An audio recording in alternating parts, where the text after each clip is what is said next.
All right. Then I will call this meeting to order. This is a meeting of the representative town meeting of the town of Darien. And first item is acceptance of the agenda. Without objection, I'll ask to accept the agenda without item 21-27. 21-27 was put on there as a placeholder by the Rules Committee, and it won't be needed. No action is required by the RTM at this time on that. So without objection, we'll accept the agenda X without 21-27. Are there any objections? If you have an objection, please raise your hand.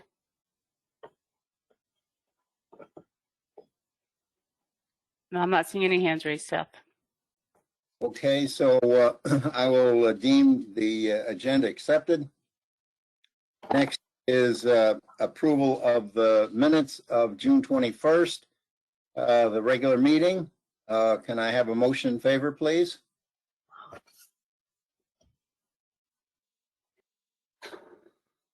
I'm not seeing any hands raised.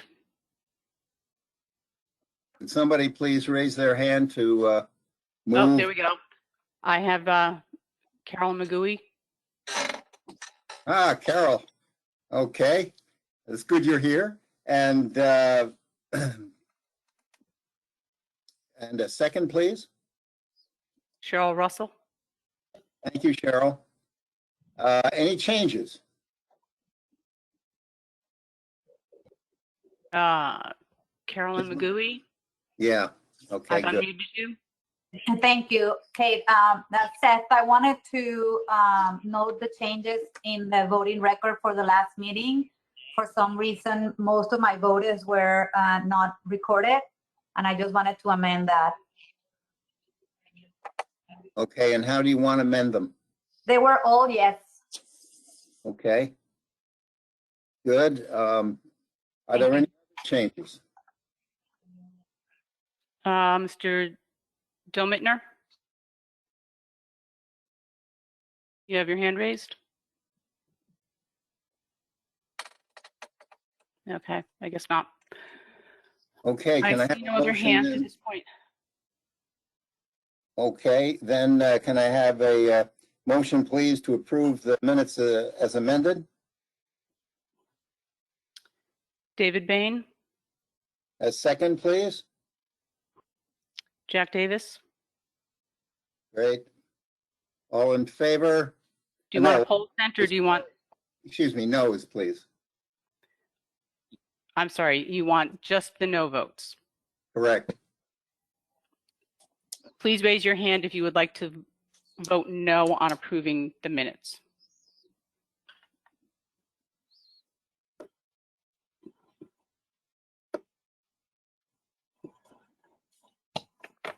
There are no hands raised, Seth. Okay, abstentions? Please raise your hand to abstain.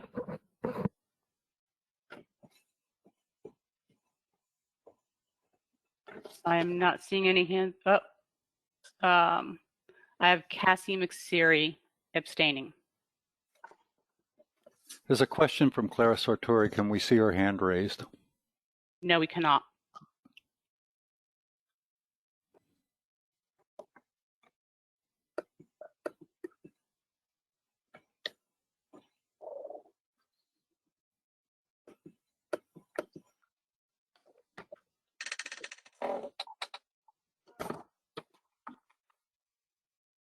So where are we here?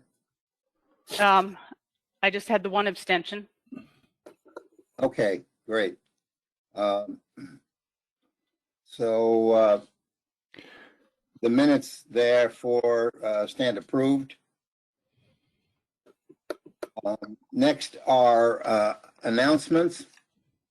I want to take a moment of silence for Mike Heights, who passed since our last meeting. Mike served in District 4 and served with distinction on the Finance and Budget Committee as clerk of B. And we wanted to take a minute now to honor him.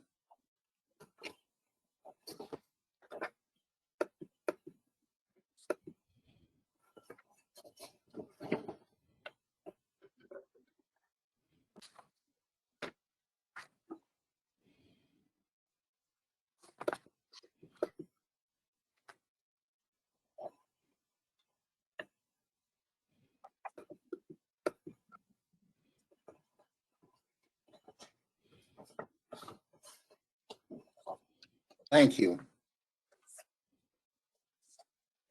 Now, I have a further announcement on meeting procedures in the RTM. Since our last meeting and effective July 1st, 2021, the state legislature changed the rules for virtual meetings like ours. Most notably, there is now a requirement for a roll call vote in any case where a vote is not unanimous. If a vote is unanimous, there is no requirement for a roll call vote. This rule expires April 30th, 2022.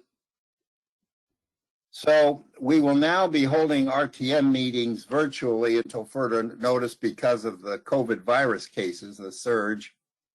And we will be using GoToWebinar for our meetings as we have in the past. Just a reminder that when you sign in to GoToMeeting, please put your district number before your first name. That really helps us in establishing the vote and what districts are involved. For voting in the RTM meeting, for each issue, a poll will be taken on GoToWebinar as we have done it in the past. These votes are recorded electronically and are available after the meeting has ended. Now, if anyone votes no, then voting will move to a roll call vote, which will be the vote of record. By doing the polling vote, we are complying with the state rule and verifying if there are no votes. We will have a moderator for each meeting who runs the GoToMeeting software as we have in the past. Kate Bush has volunteered tonight. Thank you very much, Kate, for a tremendous job. And so she will be the monitor for this meeting. For roll call voting, the monitor will ask anyone voting no to raise their hand. The raised hand button is up there on the right-hand side of the screen.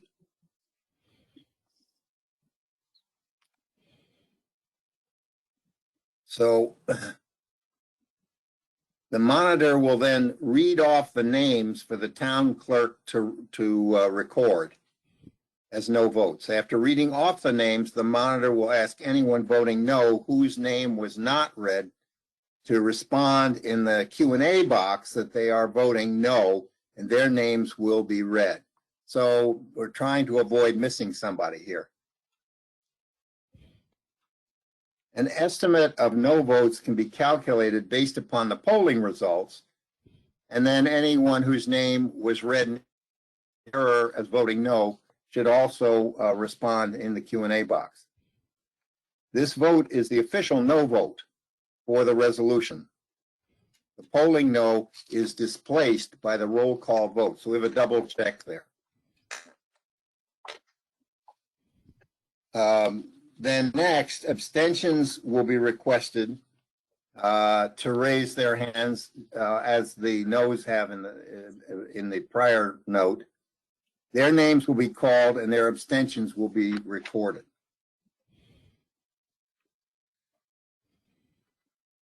The next part of the process will be that all other RTM members in the meeting will automatically have their votes recorded as yes.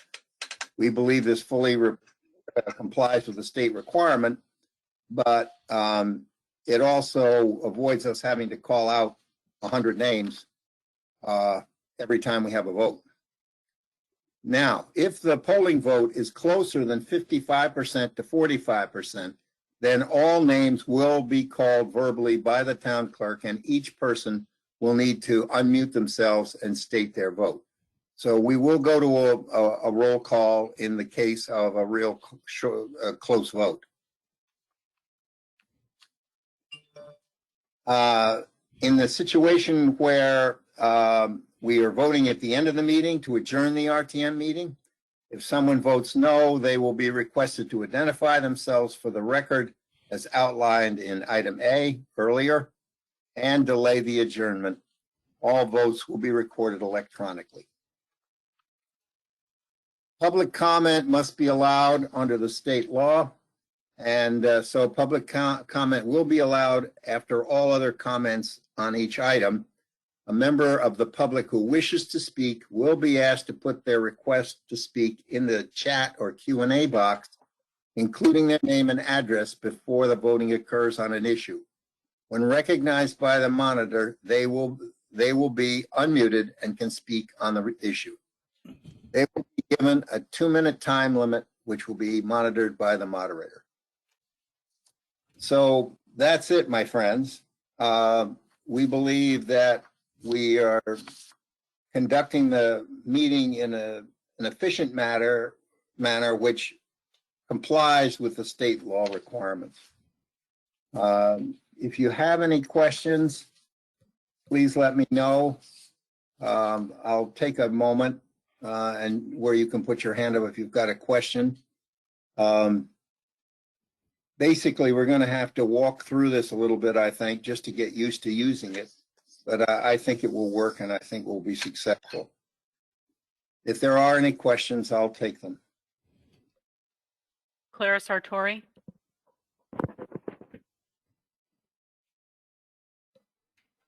Clara, do you have a question?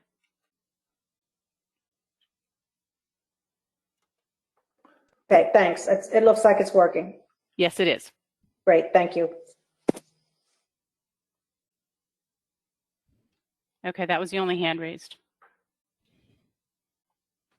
Okay, thank you, everybody. I do want to just take 2 seconds here to thank a bunch of people for working on this. We worked for 2 weeks to put all these procedures together because you've got about 4 different rules and regulations that you have to comply with. You've got the new state law, then you've got freedom of information, then you've got Appendix B of our own regulations, and then you've got Robert's rules. And so the Technology Committee of the Rules Committee, Lois Schneider and Mark Adeletta and Mike Wheeler worked long and hard and managed to harass Kate plenty while she's trying to do her real job. And we just thank them very much. We also have to thank Town Council, who spent a lot of hours on the phone with us as we try and put this all together. So thank you all very much. The next item on our agenda is an address from David Knopf. We thank David again for coming before us as Director of Health to try to put some logic and reason and answer some questions I guess we all have as to, you know, how does all this work? You know, what version of COVID are we facing, and how do we protect ourselves, and how do we go to meetings, and when do we do masks, and all of that kind of stuff. So without further ado, David, thank you very much for coming tonight, and we appreciate your presentation. Thank you very much, Seth. Good evening, everyone. From the introduction prior to this, the work that needs to be done to run these meetings, COVID has made lives for so many, just many of us. It's really been a challenge, and it continues to be that. I might say it's to be back, but then again, I was hoping that I wouldn't have to be back for this topic.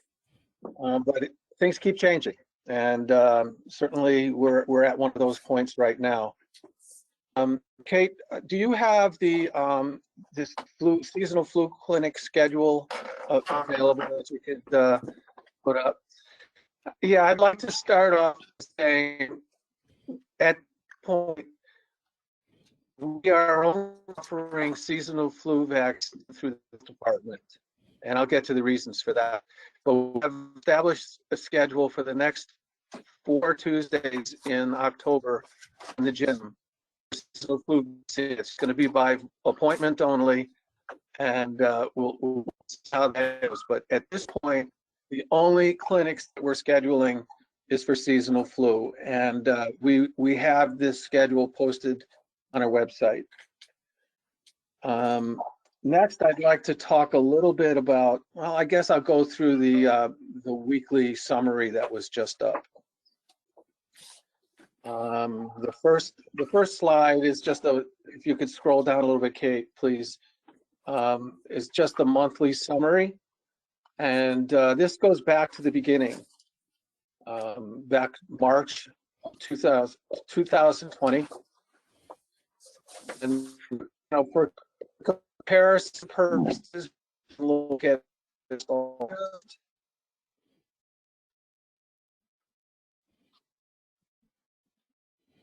which was 17 positive cases in last September with 11. And you can see that we had a really more numbers, more cases, more positive cases this year in August and September than we did last year. Scroll down, please. Next slide.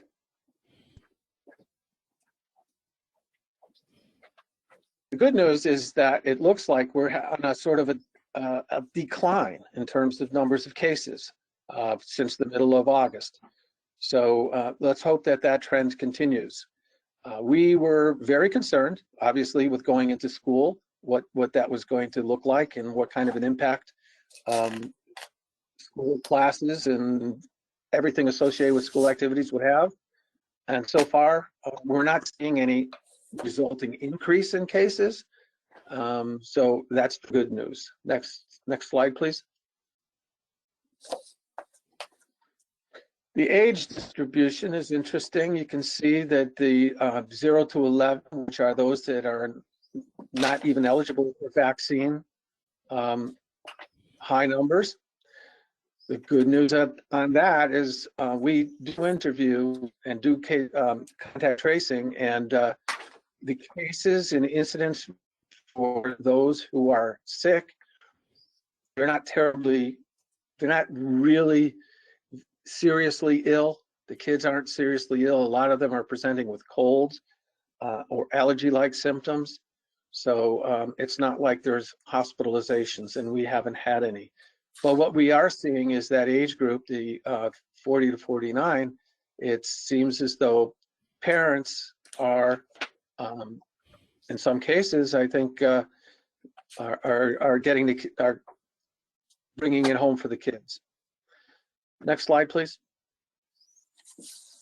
Our positivity rate reflected in the case numbers. Positivity rate is the rate of positive cases based on the number of tests done. Continues to decline since it's since August. Went down, had a little bump. Still declining. Let's hope it continues. Next slide, please. This is a composite that goes back and tracks the positivity rate from the beginning back to last April, really, April, March. And we're still in the low range positivity rate wise. So, I think I guess at the beginning or before the discussion, question was, how are things in Darien? And I think things are pretty good. Next slide, please.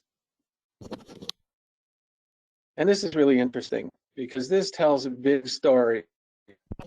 Vaccine and the discussion about who's been vaccinated and who hasn't been. Let's take, for example, the 12 to 17-year-old.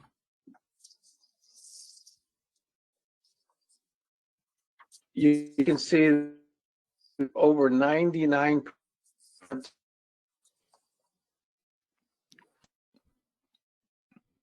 David? You're not coming through, David.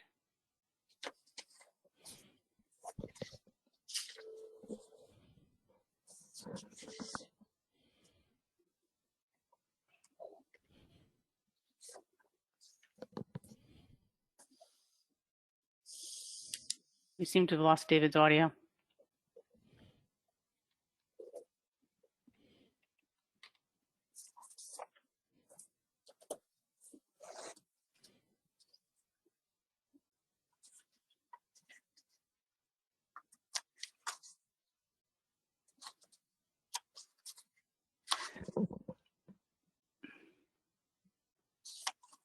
We have lost,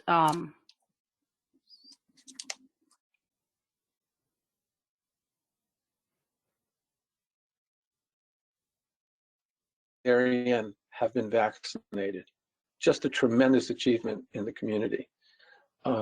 Next slide is interesting too.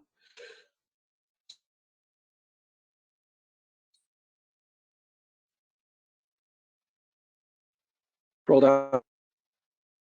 David, we lost your audio Thank a you. while back. We did? Yeah, Do you have it now? I have it now. Hey, I don't know. Okay, I'm sorry. Is there anything you want me to repeat? I don't know. You don't know what I weekly said? interview. The weekly interview was where I was at. Okay, well, that's good. But what you can see here is that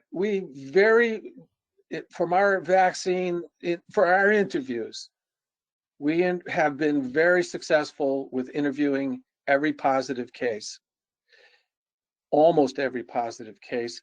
We have vaccine status where there's either no answer or unknown. Those are people we haven't been able to reach.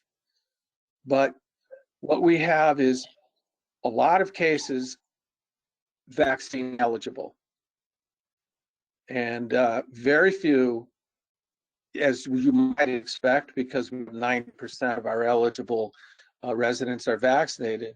Most cases are break cases very high percentage, as you can see. Most of our cases are positives. We had 6 today and 5 were vaccinated, fully vaccinated. None of these folks who are fully vaccinated are seriously ill, and we're really not seeing any hospitalizations. We haven't in many months. Next slide, please. And the question was, what do we see? What kind is it? Well, it's been the Delta variant for quite some time. And the thinking is that the Delta variant is highly transmissible, which is the reason why that people are showing positives, but the vaccine has been protective in terms of hospitalizations and minimizing the severity of illness. So at this point, if you look back towards April, you can see that there were a lot of the Alpha, which was the original type of the COVID, and it's gone now, and there's barely any other type of a variant showing. 100%, and that's statewide. So it's logical to assume that's what we have as well. And finally, we have the reminder that we have testing in town at the drive-through, but also anybody who needs to get tested, there's the 211ct.org COVID testing website. You just, that'll list all the places where people can be tested if they need to be. That was our weekly report for the 23rd of September. Today, we released a press release, booster information based on what was CDC and FDA had done. Kate, do you have access to that? Your press release, I haven't seen it. Yes. I sent it to you just a little while ago. Okay. You should have it now. Yeah, Hold on a second. I'll have to see if I can pull that up. Okay, so the bottom line on the boosters is that there's a lot of confusion, obviously. And the confusing message is that Pfizer is the only vaccine that's been approved as a booster. Moderna and Johnson & Johnson have not been approved, meaning that only people eligible for boosters are those who received Pfizer vaccine in the past. That's not being clearly stated anywhere, but the Department of Public Health has done their own press release, and basically it really does limit booster shots, Pfizer vaccine, to those who received Pfizer to begin with. There's still no data on or information on when Moderna and Johnson & Johnson boosters will be available, or even if they will. We seem to think that they will. The interesting sidebar note on this is that I mentioned before, most of the cases that we're seeing in town, cases of people who've been vaccinated, cases of those who are positive who've been vaccinated are running 2-1 Pfizer over. Could you repeat that? Pfizer seems to be having a higher breakthrough. Pfizer is having a higher breakthrough rate than Moderna or Johnson & Johnson. Now, that may be just because Pfizer did a lot more vaccinating. I don't really know that. But we, in our clinics, only gave Moderna and Johnson & Johnson. So we will not be standing up any clinics to do booster shots until and unless the Moderna and Johnson & Johnson vaccines become available as boosters. David, can I interrupt you for a second? Sure. We've got a request that we go back to the slide that shows the vaccination rates. Okay.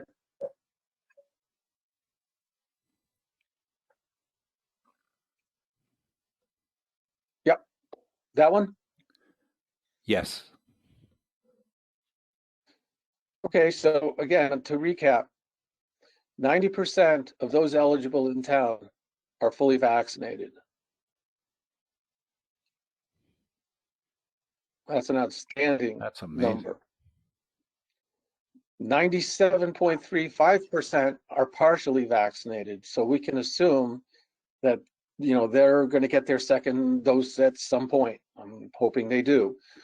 But still, we still have a remarkably high vaccination rate in our community, something that we should be proud of. And compare that to the state's vaccination rate of, again, the state, the overall rate does include school age under 11. So that number is a little bit, it's kind of fuzzy, but, partially vaccinated, state of Connecticut, in the town of Darien, we're doing great. Can I ask you another question, David? Go ahead. From a member, we have the question, with all the events with hundreds of thousands of people at sporting events, concerts nationally, with very few wearing masks, why hasn't there been a surge nationally? Is it fewer people getting tested with only minor symptoms?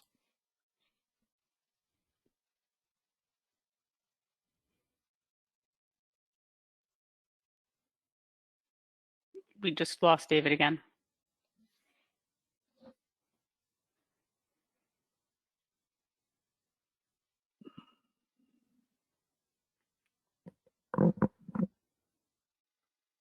Sorry, but David has gone offline. I think there we go. David, did you hear the question?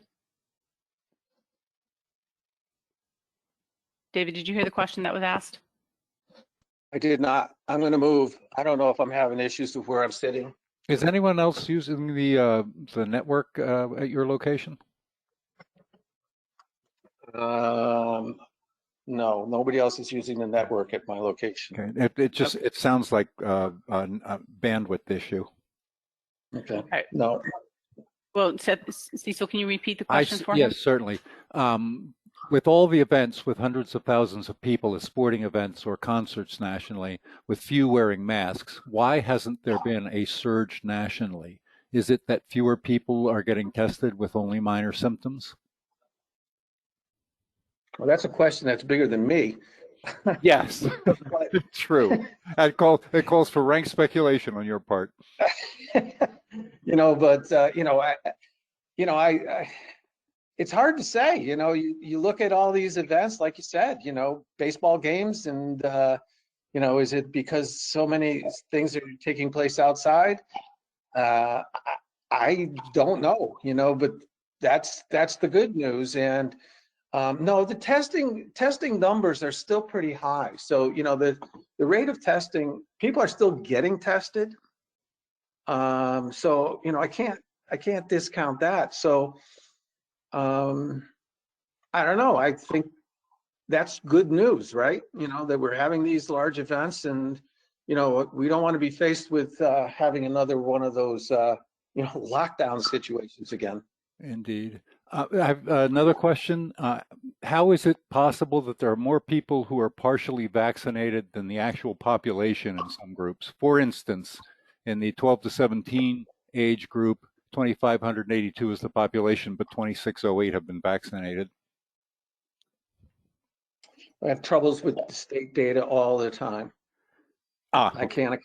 This is actually straight from the state website.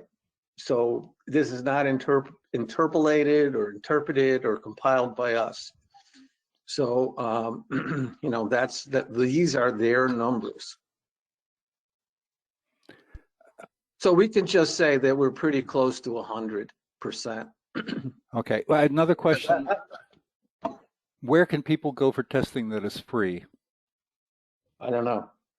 And, that kind of has dried up. So the 211 website is the place to go to see where you can actually just go to get tested. But I'm not sure who is offering free testing right now, because the state program, all those state programs have seemed to have disappeared.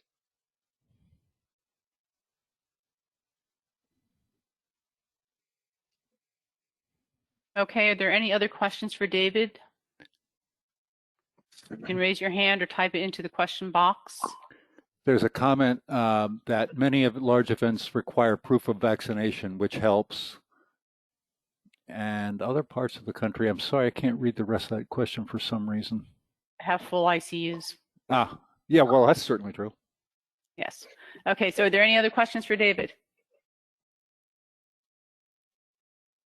And the full ICUs arguably are because those folks have not had any vaccine at all. Okay.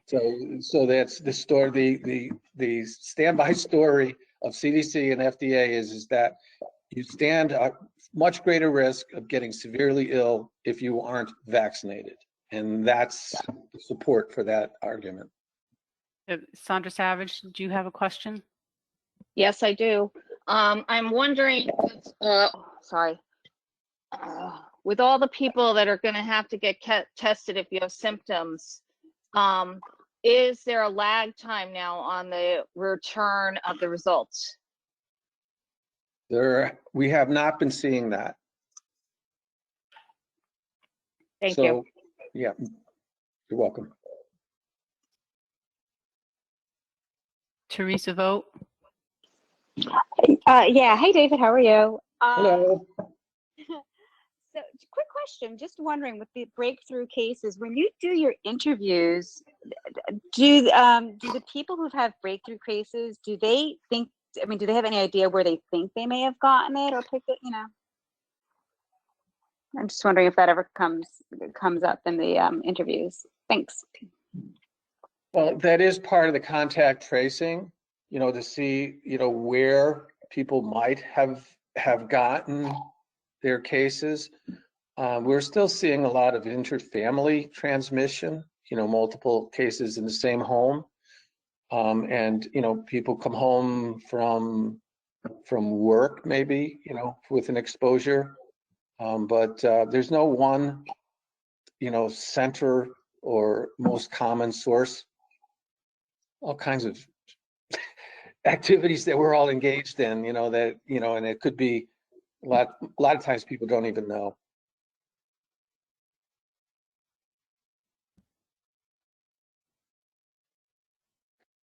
Okay, I'm not Yeah. seeing any other hand raised, Seth. Okay, great. Well, David, thank you so much. I don't know, you must be, it must be exciting when you come to work every day because you can't be sure what's on the table next.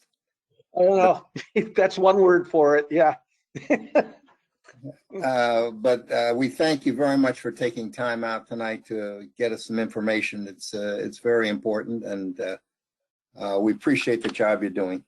All right. Well, thank you, Seth. And of course, you know, anytime, just let me know. You know, I'll be a regular if you need it.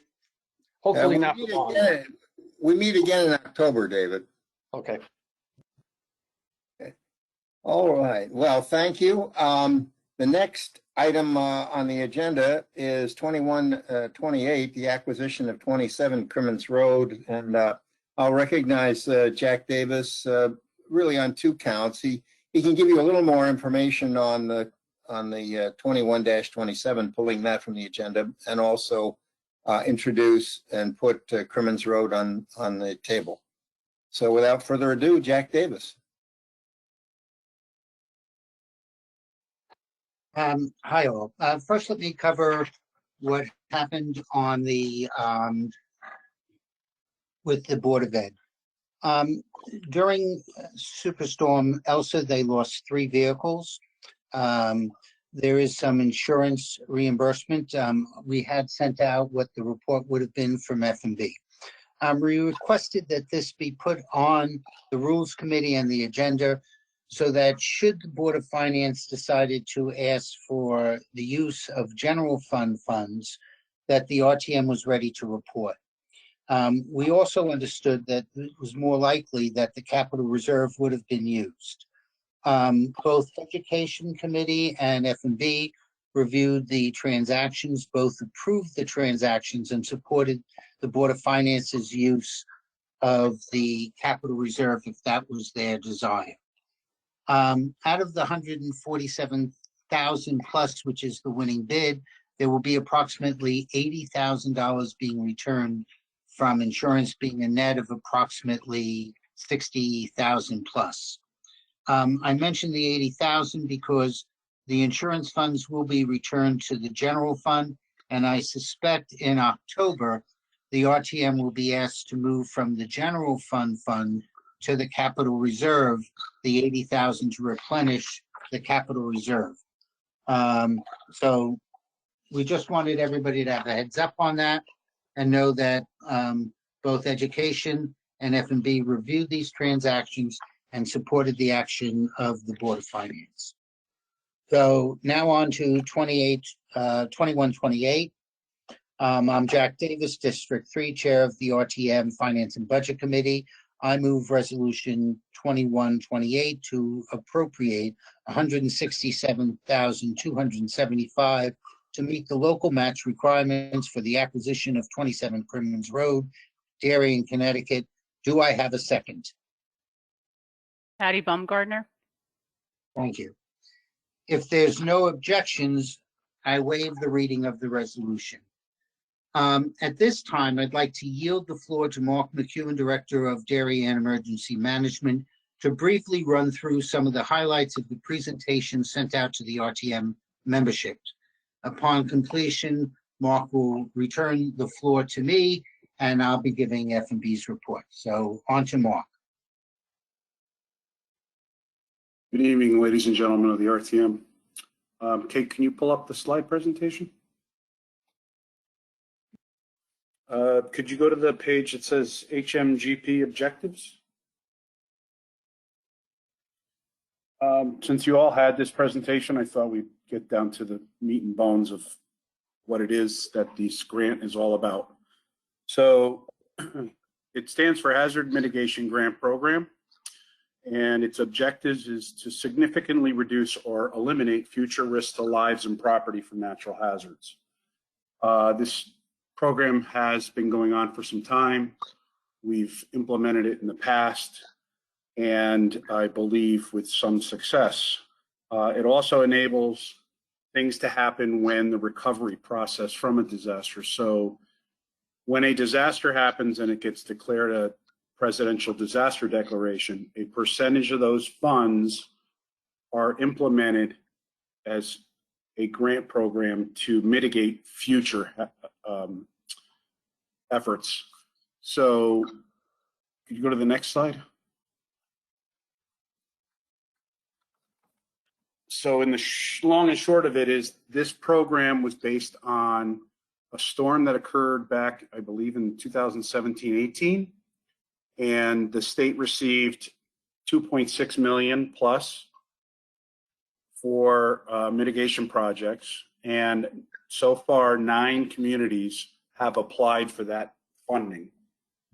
I'm here to report that we were lucky enough to get chosen, but it was not to elevate the home, to acquire the property according to FEMA's requirements. The acquisition application page. Thank you. The homeowners originally have applied. This is our 5th round of trying to get money for this parcel of property. Originally, it was done as an elevation request, and every year it was denied. And this year was no different. This year it was denied because they would have to provide an engineering analysis that elevating the structure would not have a downstream effect on any other properties. And when you raise something, you also have to broaden the stairways and things like that so you can actually get into the home. And the other part of it was the fact that they could raise their home, but there was no way to raise the garage, which would have left a problem for future flooding. So they, I guess the best way to put it is, wanted to look at the alternative of having us acquire the property, and that was met successfully with FEMA's unit that reviews the project. And it is a last resort for the homeowner, though. This did not happen. FEMA did not approve of it until July 9th. That storm sent it over the requirements of the benefit cost analysis, which we'll talk about a little further along.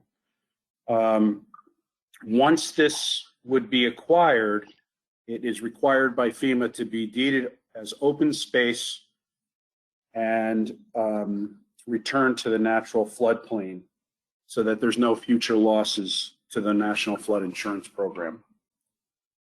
The page that's Town Conservation and Development, if you would. Okay. So every so often, Planning and Zoning goes through and updates their plan of conservation and development. And I think since 2007, Jeremy could speak better than I can on that, but somewhere along the line, we realized there was properties that were being regularly flooded or repetitively flooded. And we needed to research and try to get grant programs that could assist us in trying to either elevate the properties or to acquire the properties and return them to the natural floodway.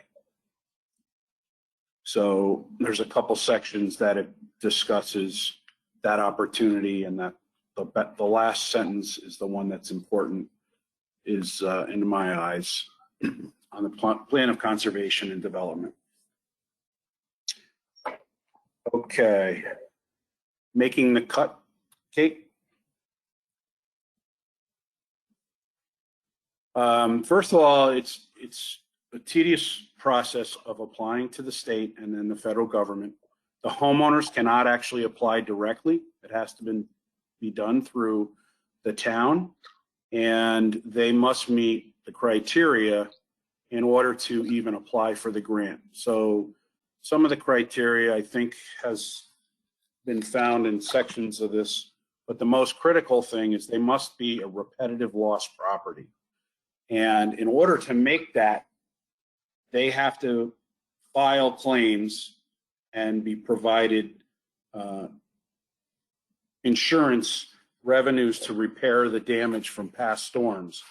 And many of our homeowners, as this storm and the prior 2 storms we've had this year, don't even have flood insurance. So there are no flood insurance claims on their property.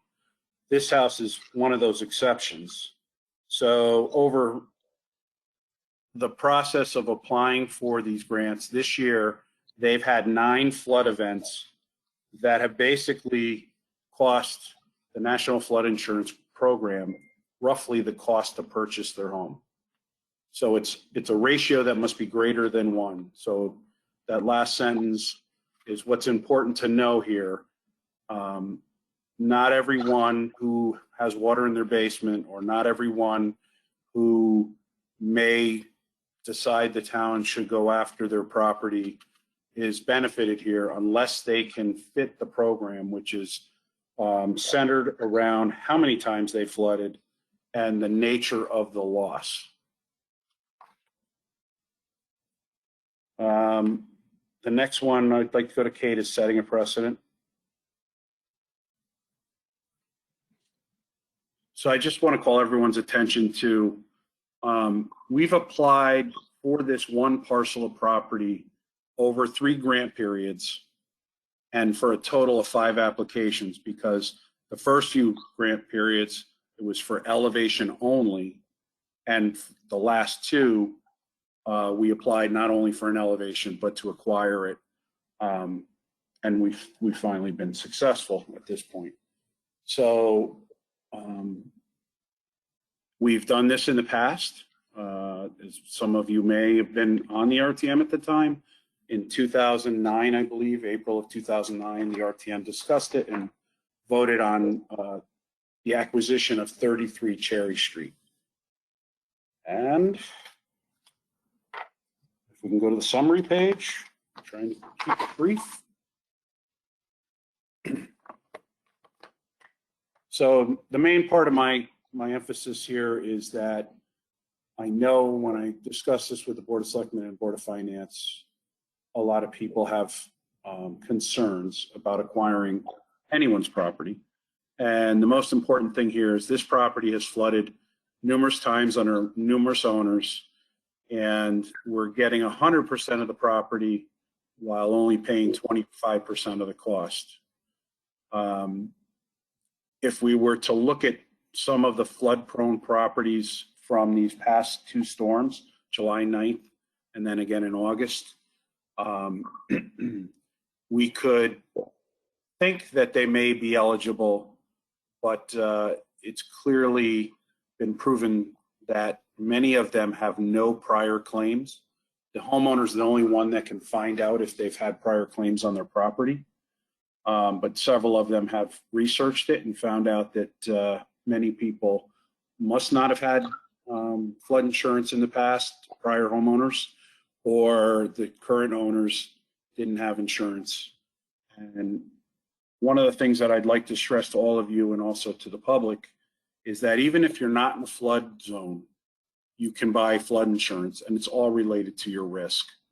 So I think it's important to understand that everyone should inquire with their insurance carriers, what do we cost to have flood insurance? Because most homeowners do not cover any flood damage from water infiltration from outside. So I think that sums up everything that I'd like to hit on. I know you all have seen the rest of the presentation, which some of it was just for informational purposes, such as the pictures, etc. So I'm all set. Thank you, Mark. I appreciate it. It allows me to say in the report what Mark said instead of going through some of the same data. And if you haven't had the time to go through the full package, I think it's definitely a worthwhile exercise. It has a lot more facts than what Mark was able to cover in our short meeting. F&B meeting met on September 16th with 13 of 16 members present, having gone down from 17 with the loss of Mike Heights. Here are some of the key facts that we considered in the committee. The total cost is $669,100.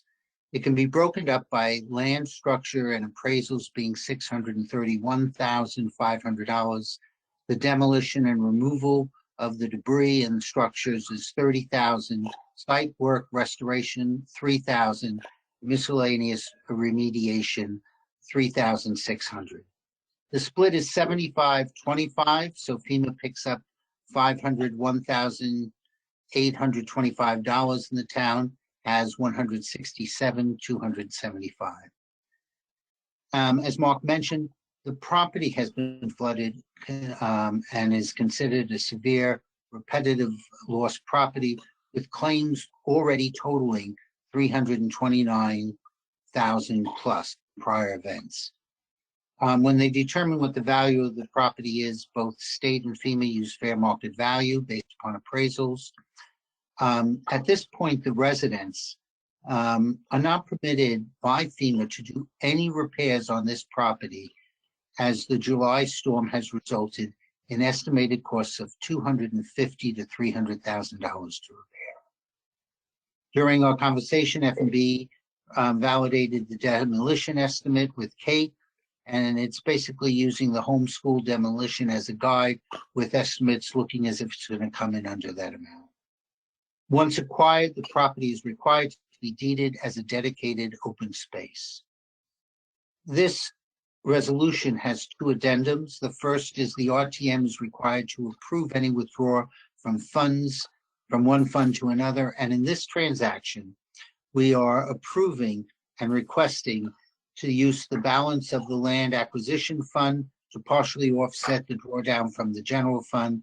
That amount approximates $39,000. The last time this fund was used was to for acquisition costs, not the acquisition. And I believe that was the Hecker Street property for about $2,000. The second, be it further resolved, is the authorization of the first selectman to execute this transaction. And that's more of an administrative nature, but absolutely necessary, because if we pass this but didn't authorize the first selectman, the transaction could not be done. During the discussions, the committee understood that the current homeowners knew the property was in a flood zone. However, I've had conversations with the current homeowners, and while they knew it was in a flood zone at the time of purchasing it, they were told that the property only puddled. Would have, could have, should have, but that's what information they had. As presented within Mark's document, this has really been a great emotional toll on the homeowners, and it's been dramatic. Based upon the most recent funds, there's a constant fear, as well as the aftermath of cleaning up. And for many of the homes that were flooded in the most recent storm, I think that we can all appreciate that. The property is on a private road. There is minor snow removal annual cost of about $100. There's no other HOA or other major maintenance, drainage, sewage that is expected. Maintenance of the property will be about 15 minutes or so to mow the lawn and keep it clean, because it is in a neighborhood. And this raised another query by the committee, which was, can the town, instead of seeding, use native plants and trees which are native to the Connecticut wetlands, which may act as a buffer for future flooding in the area? I do know that FEMA has some very restrictive requirements, but we're still open to that as a suggestion. In addition, the committee raised two additional questions, although they don't, one of them doesn't necessarily have any impact on this transaction, but we thought it was worthwhile. As the next report's going to be, is the RTM Planning, Zoning, and Housing will report on the P&Z Commission mandatory report. So I'm not going to cover it here. But that being said, We requested, since this is a voluntary program for the town to participate, that the town land boards, commissions, and departments provide criteria when the town will participate in future FEMA mitigation programs, and under what circumstances the town might decide not to participate. We think that's important, just in case the town in the future decides not to. We want to not expose the town to future lawsuits. The other open question is, although there was no ground oil tank on the property, we just couldn't determine who's responsible for environmental remediation if it is there and becomes evident subsequent to the purchase. Again, these questions were raised, but still had the full support of the committee to purchase this property. One last thought before I give the committee's final tally. Well, if you look at that document, it could be a little frightening if you saw the total cost for purchasing all of these properties. Well, first of all, we couldn't do it anyhow because the state isn't given that much money from FEMA. Second of all, it takes some time before anybody purchases. But in looking at the cost of flood mitigation analysis, it would cost the town and taxpayers significantly more to implement that flood mitigation than purchasing these properties in the future and taking them out of harm's way. The committee voted unanimously in favor of this purchase and recommends the same to the full RTM. Thank you. I'm on mute. Thank you. Great job, very interesting. Next, Amy Barsanti, Chair of the PZ&H Committee. Thanks, Seth. Thank you to Jack and Mark as well. This is Amy Barsanti, Chairman of the RTM Planning, Zoning, and Housing Committee. On September 16th, our committee met via GoToMeeting to discuss the proposed acquisition of the property located at 27 Crimmins Road and the associated appropriation of $167,275 to meet the local match requirements under the FEMA Hazard Mitigation Grant Program. We had 9 members of our 12-person committee present, representing a quorum.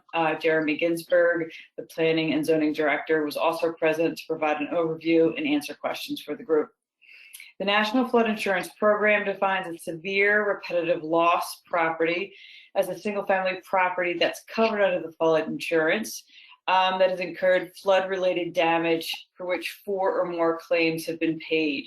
The house at 27 Crimmins Road was built in 1951 prior to the creation of FEMA's floodplain insurance program and their corresponding guidelines and zone requirements.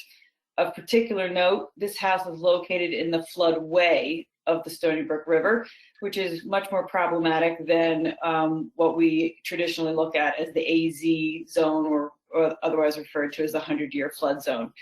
There have been 9 claims filed to date for this address, and the most recent claim being for the July 9th storm, where the homeowners suffered water and sewage filtration into the first floor of the home.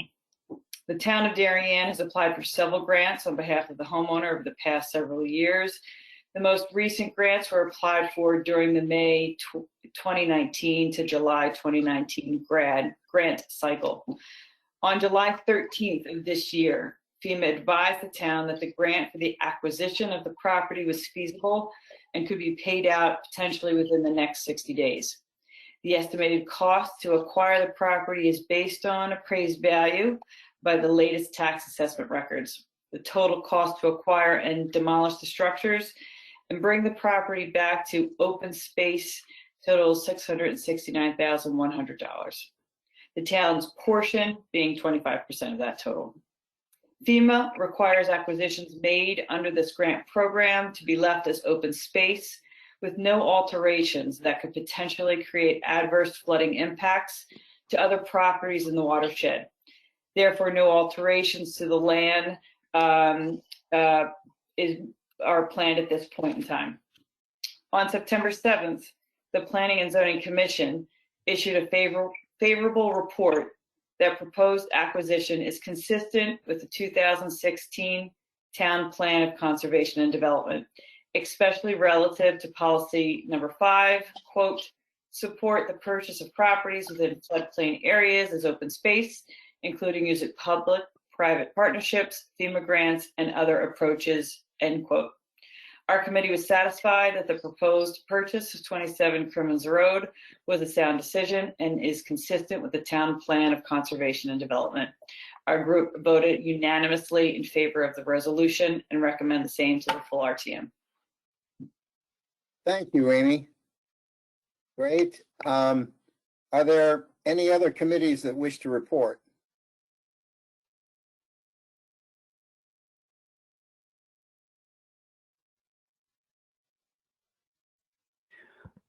Seth, the only hand I see raised is Patty Baumgardner. Okay. But she's not, Patty's on, she's not reporting on behalf of a committee, correct? Took her hand down. Okay. Seeing none from committees, any further from committees? Are there any town officials? If any town official would like to speak, please send a chat message or use the question function to let us know.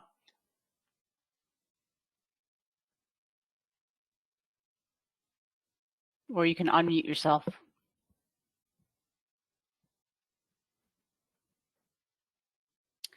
Not seeing any activity there, Seth. Okay, any members of the RTM? Please raise your hand. Clara Sartori.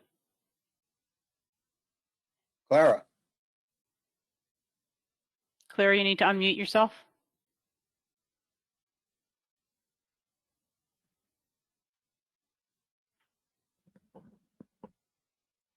Okay, let's go to Martha Banks. You need to unmute yourself, Martha. Okay, I wondered, has this property been inspected to determine if there are any environmental remediation, if there's any environmental remediation that will have to be done? Mark, can you answer that? To the best of my knowledge, the oil tank has been removed from the property. I do not have it in front of me, so I'm not going to speak on whether there is any oil contamination on the property. I know it's been cleaned up, so my guess is it meets DEP's requirements. As far as asbestos or lead paint, that will be done prior to demolition and is part of the demolition process. So that part is an unknown, and that's why there's some miscellaneous costs associated in the budget. Thank you, Mark. Okay, I'm going to try Clara again. Clara? It says I'm muted. You've Okay, got can to you turn hear your volume down. Okay.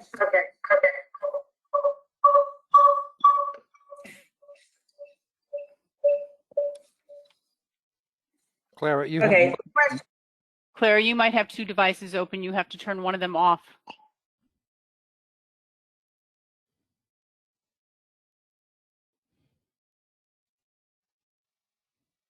Okay, I lost her.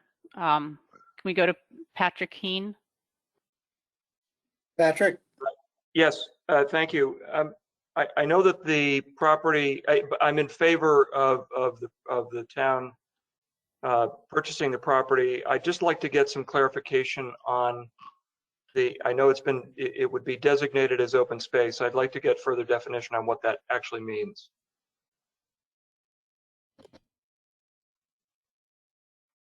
Well, it means we can't build on it. Mark, do you have any further definition? I don't have the paperwork in front of me. I'm sorry. FEMA has a template which does show what can and cannot happen to the property. I know structures cannot be built on the property, but parklands or small structures that, like a gazebo or something like that, that can be put there that can be moved, like a picnic table, for instance, or something small like that can be utilized if it was open park space or things of that measure. The other thing that can happen to it, and which would be a more of a long-term solution, would be to utilize it for flood mitigation efforts, meaning if we were to acquire more properties in that area and we were trying to either enlarge the stream or maybe have some type of retention, anything that would mitigate flooding, I believe can be utilized. But the point of contention on that is that the deed clearly states it has to be not only permitted through our processes, but FEMA would have to approve of it at that time. Okay. Any others? Sorry, I had myself muted for a moment. We had, let's try Clara one more time. Did we have Patty in there somewhere? Okay, Clara? Can you hear me? Yes, we can. Great. I had two questions. One, are there any other houses on this section of Crimmins Road that have flooded, perhaps not as seriously, but that have flooded significantly because they're all kind of in the same location? Yes. Yes, that's the answer, that there are? Yes, there are. Okay. And the other one is, as this process moves along, does the town sort of continue to support the family that's getting flooded? I mean, do they support them until they get their check in the mail, or how? I mean, I just wondered how this actually works as it moves through the grant process. Does the town not support financially, but does the town make sure this is all working out so that people get their money? Yes, Mark would be working with them. Okay, great. Thank you. We have Werner Domittner. Hi. Should the town decide not to purchase the property, does the town have any obligations to invest money in mitigation of flooding for that property going forward?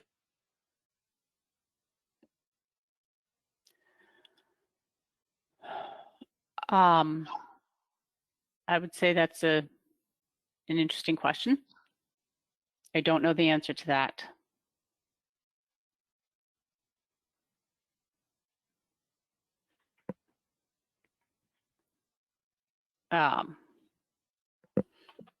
We have Ed Washeka.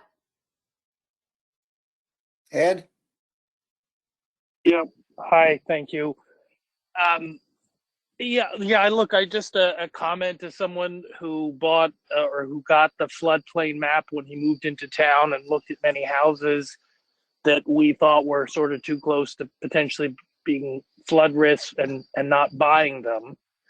I just don't think the town should be spending any money to buy houses that are flooding. And whatever the circumstances are of this one, there are many, many other homes in town that may suffer from flood risks as we sort of see more climate change. And I just don't think we could afford to basically keep buying properties because they haven't flooded. So I get there are sort of circumstances here, but I just think it's just not a road we should be going down. And I think if I were to ask my constituents in my district as to whether they thought they wanted to use some of their tax dollars to buy this house, I don't know. I just wouldn't think I'd get many yeses.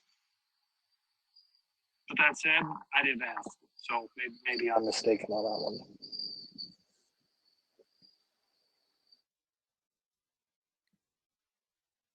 Any additional members of the? Cheryl Russell. Cheryl, you have to unmute yourself. Okay, am I on, Kate? You are. Okay, thank you. Good evening, everybody. I just have a question to Mark. In one of his slides, at the bottom of it, it said that FEMA requires this land to be dedicated open space. Is that the same as if the RTM dedicated this park open space land under 7131N of the state statute? Because it's not in the resolution for the RTM to dedicate this land. So I'm just questioning where that stands. Mark, what exactly does that mean? FEMA dedicating that, stating that? Cheryl, the best I can answer for you is that they require the deed. So if you look up the property deed at Cherry Street, for instance, it clearly states that the property must remain dedicated open space. I don't know the state statute you're referring to and what that entails. So but Cheryl, if I can interrupt, the statute you're referring to is about dedicating parkland, which is not, open space is not necessarily the same as a park. But in this case, the federal law would supersede any local open space dedication. So by FEMA requiring us to maintain it as open space, we don't have to have any such dedication. Through the RTM. Right, there's like 3 ways of deeding, of dedicating. And it's through deed, which this will be, as Mark said. Then it's through the RTM, or it's through a gift to the town through the ownership of the property. So then this would be deeded open space through deed. Yes. Okay, thank you, Kate and Mark. Welcome. I saw Nicholas Branca up next. Yes, hi. I just have a little question about how it's all working. You know, my understanding, you know, just from listening was that only the current owner can sort of know what flooding there's been in the past. And then, you know, I was confused by that because then when I was looking at the package, you know, there's some pictures, you know, I guess 3 different pictures from times in 2007 when the property flooded. So that was a little bit strange. But then 2, you know, should the town, you know, sort of be working with FEMA to say, hey, maybe it's not good that only certain people can know what properties flood. Maybe everyone should know what properties flood so that we won't have these issues of people saying, oh, I bought a house and I didn't think it would flood. I believe what Mark had said was that you couldn't find out if there were claims unless you were the property owner, not whether or not it had flooded. I had Jim Cameron. Jim? Jim Cameron, District 4. You can hear me okay? Yep. Thank you.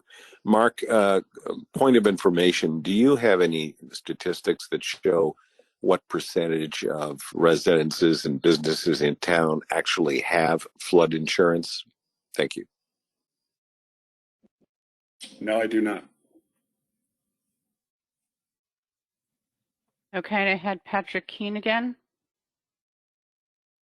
Yeah, I'm sorry. I just needed a clarification here, and I'm sorry if you've provided this information in the past. But so this land is now going to be under FEMA authority, even though the town is purchasing it? No, it will be under our authority. Well, who's answering the question? I'm asking this. This is Kate Bush, the town administrator. The No, property. I know it's you, Kate, but are you answering for the Board of Selectmen, or I'd like to hear Mark. Go ahead, Mark. Yeah, he cut in and out. So if I read him correctly, he's asking whose authority it's under. And if the town is purchasing the property, correct. Under whose authority will this property then lie? It's subject to, if I understand the statute correctly, it's subject to FEMA authority, but is the town I'm just confused as to who then has actual control over Yeah. the property and then what is going to happen to it. Okay. And, So if I read you and I would correctly, like to, and I'd like to actually withdraw my previous approval because I had thought that this flooding was new to this property. I was not aware previously, and I apologize if this was in the packet, that this property is known to have been flooded many, many times. so it sounds like you have two questions, but I'll start with the first one. The town would take ownership, so it would be owned by the town of Darien.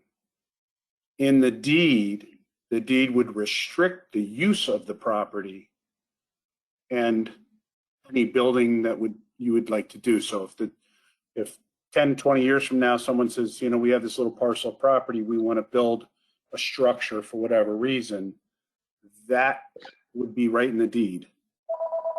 But it would be owned by the town of Darien, and the town of Darien would basically decide what to do with it at any given point.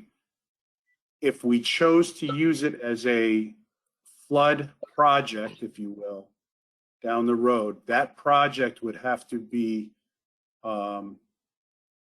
reviewed by FEMA at that time. So if an engineer came out and said, let's dig a big retention hole in that property as a flood mitigation effort for a property above it or below it, then it would have to go to FEMA just for approval. But my understanding is if it's flood mitigation and it's going to mitigate other properties' problems, they would most likely, I can't guarantee they would approve it, but most likely approve it under those requirements. Does that make sense?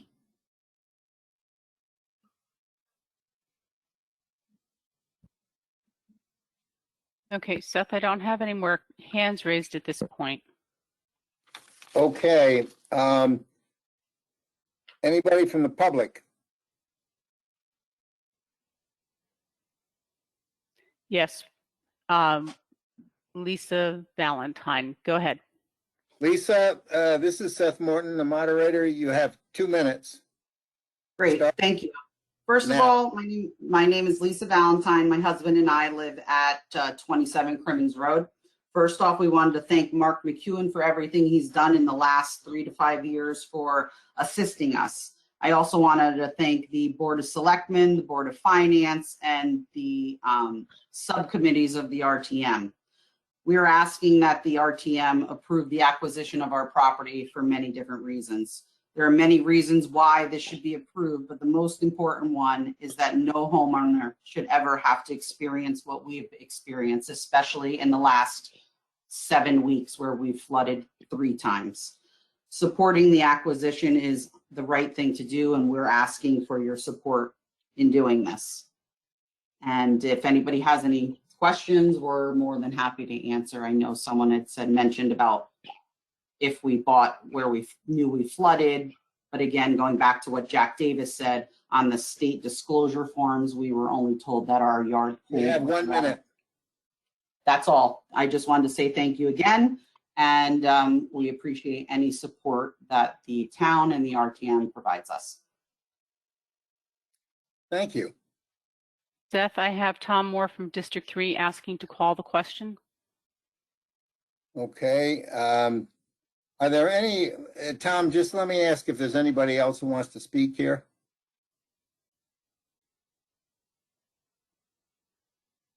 I see no hands raised, and I'm not getting any messages.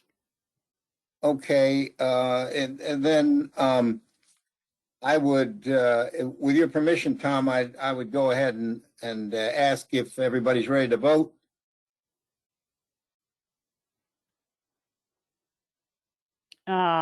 I have Clara's hand raised. Okay, Clara. Yeah, yes, I thought you wanted hands raised as to whether we're ready to vote. Yes, I am ready. Okay. I was more looking for no votes. Okay. Okay, you want me to send the poll out to the? Yes, we'll proceed to vote. Okay.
Okay, I'm going to close the poll.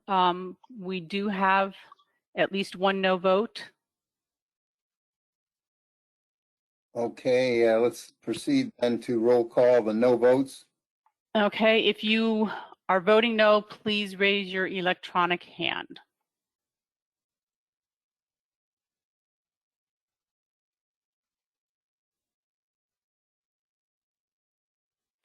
I see at this point 4 no votes. I see Patrick Keene, Peter Marusik, Ed Washeka, Werner Domitner. If I have missed anybody who wanted to vote no, please let us know through the question function.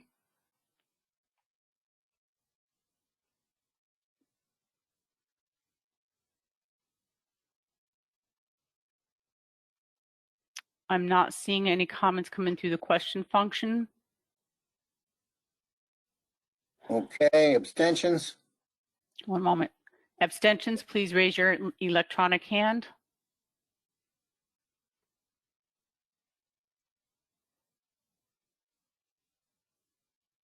I see 3 abstentions: Cheryl Russell, Diane Conalog, Mia Handler.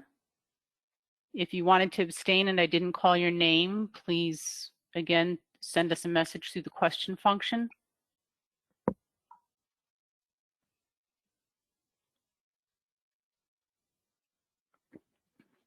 I'm not seeing anything come in, Seth, so I think those are your 3 abstentions. Okay, then we will assign a yes vote to all the other members of the RTM, and the motion carries. The next item on the agenda is 21-23, approve establishment of the Hindley Homes Building Committee. What we would, if we had our druthers on this, the Rules Committee would just have this all under one item. But the way the grant is set up, you have to vote each one of these items separately. So I'll recognize Clara Sartori, and she's just going to give you a report on the overall, all of them. And then she'll go ahead and we'll do a vote for each one of these. So we can, let's say, move the process along. So without further ado, Clara Sartori, Chair of the Education Committee. Can you hear me? Yes, we can. Great. Okay, I'm Clara Sartori, District 2, Chair of the RTM Education Committee. I would like to move the resolution 21-23. Do I have a second? Rolf Oben. Okay, thank you. Thank you. See if I can get rid of the echo. Okay, is this better? No. A little. 1 second. How about this? We still have the echo. If you have 2 devices on with sound, that's what's happening.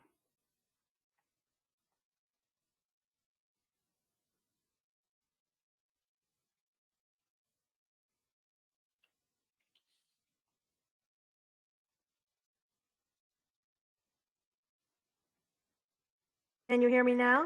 Yes, we can. Great. Okay, the RTM Education Committee met on September 20th with 14 of 15 members present to discuss and act on the establishment of the Hindley, Holmes, and Royal Building Committees and approve the charge to each of the building committees. David Deneen, Board of Ed Chairman, Alan Adley, Superintendent of Schools, and Rich Rudel, Director of Finance and Operations, attended the meeting along with several members of the Board of Education. Duke Deneen explained the rationale and state requirements that the 3 charges be approved, 1 for each school building. However, he noted that there could be 1 building committee for the renovations. The town will apply for 3 different grants for the dollars associated with each building project. Dr. Adley stated that from the outset, the goal was to remove the portables and improve the education space to meet today's instructional requirements. He noted that the libraries at Hindley, Royal, and Royal would be extensively renovated, but the library at Holmes would undergo simple renovations because the space there is workable as is. With the consolidation of ELP to Ox Ridge, classroom space at Hindley, Holmes, and Royal will become vacant and will be redesigned. Each school has been found to be in good condition for its age. The dollars spent on renovation might differ.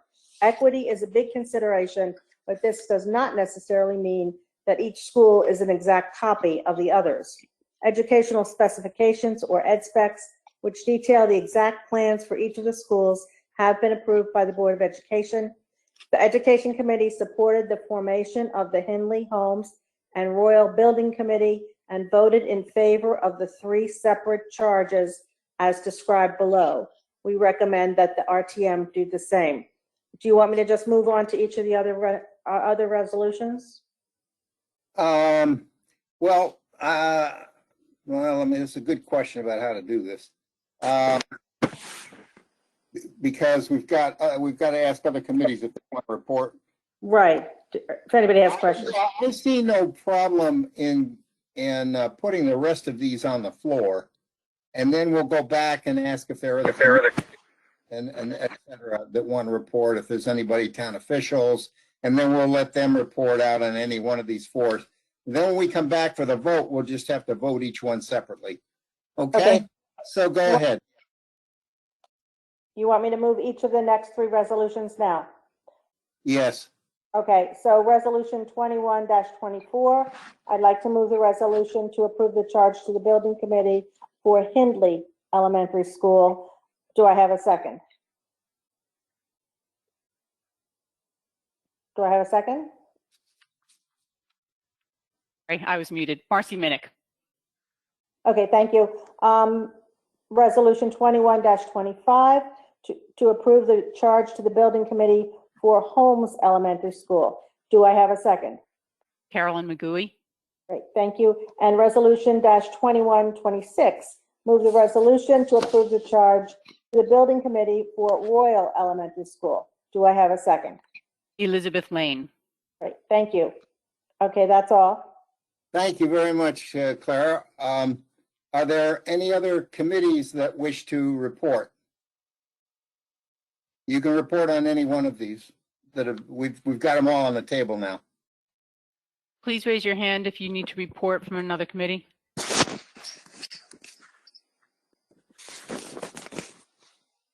I'm not seeing any hands raised. Okay, any town officials?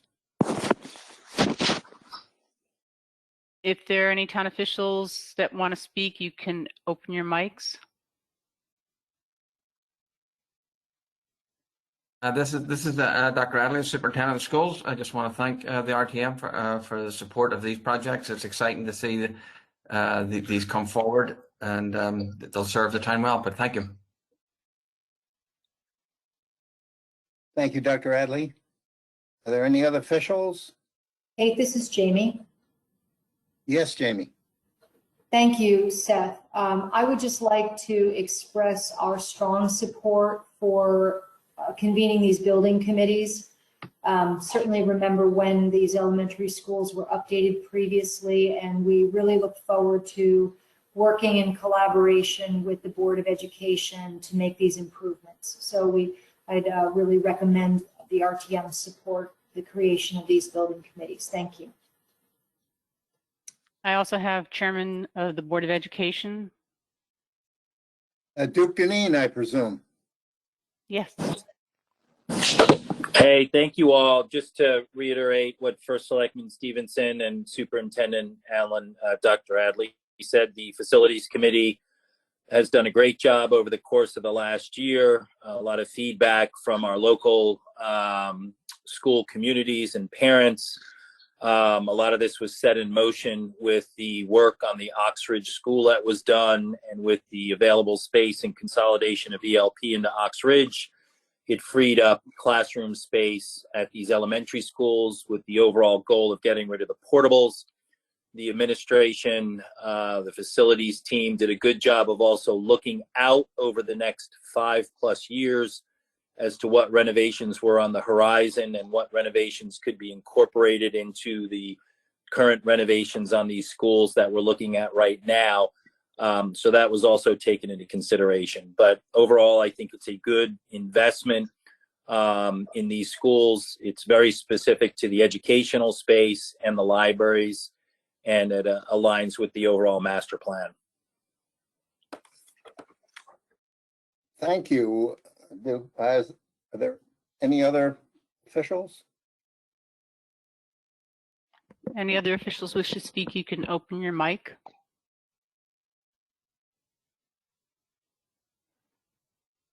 I'd say you're good, Seth. Okay. Any members of the RTM?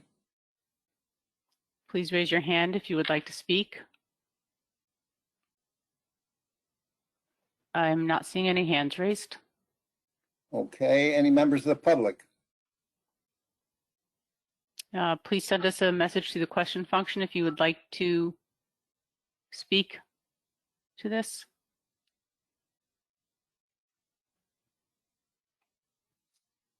I'm not seeing anything, Seth.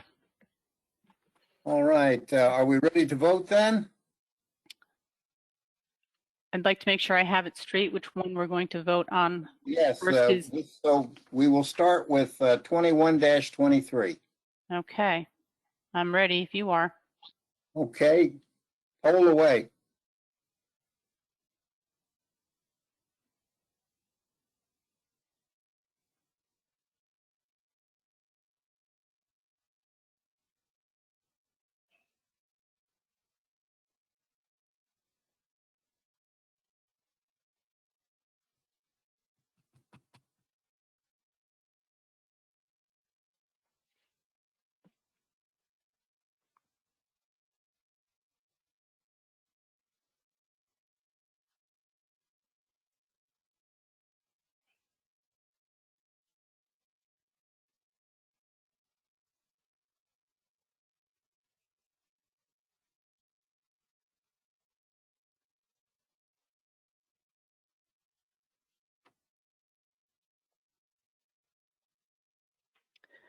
All right. I'm going to close the poll. And the vote is unanimous. Thank you. We will, so the motion passes. We will now do 21-24. We will vote on 21-24. This is the charge for Hinley.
Okay, I'm going to close the poll.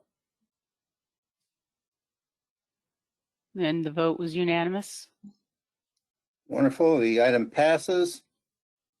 Next item is 21-25. Which is the charge for Charge for homes.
Okay, I'm going to close the poll. There was some abstention, but otherwise the vote is unanimous. Okay, the item passes. I will call to poll the abstention. Okay, if you abstained on the 21-25, please raise your hand.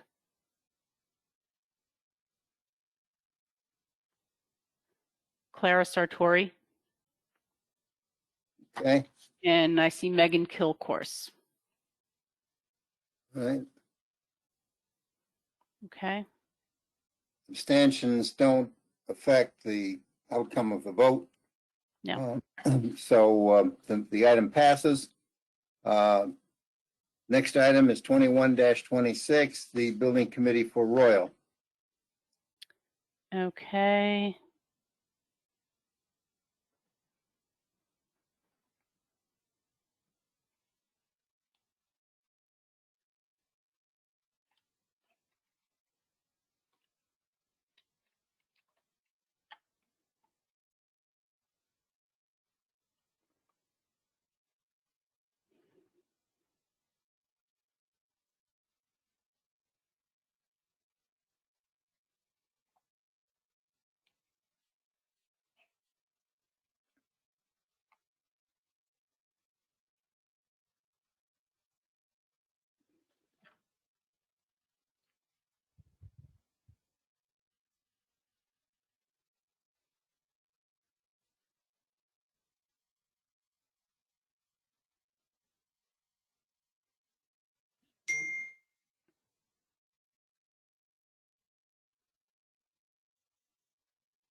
Okay, closing the poll.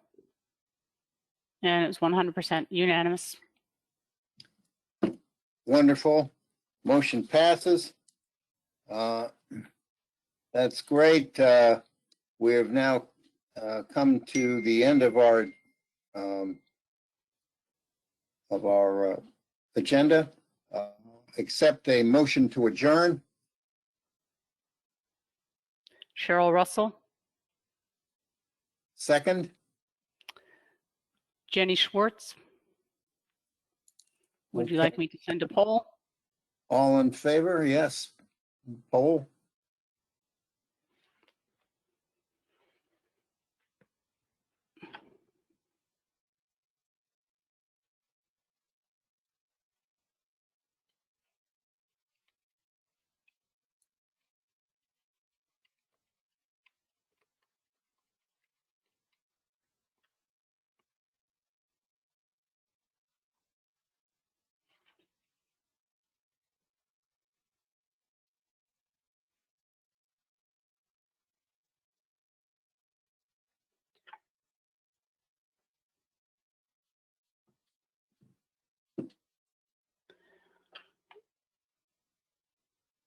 All right, I'm going to close the poll. The vote is unanimous. The meeting is adjourned.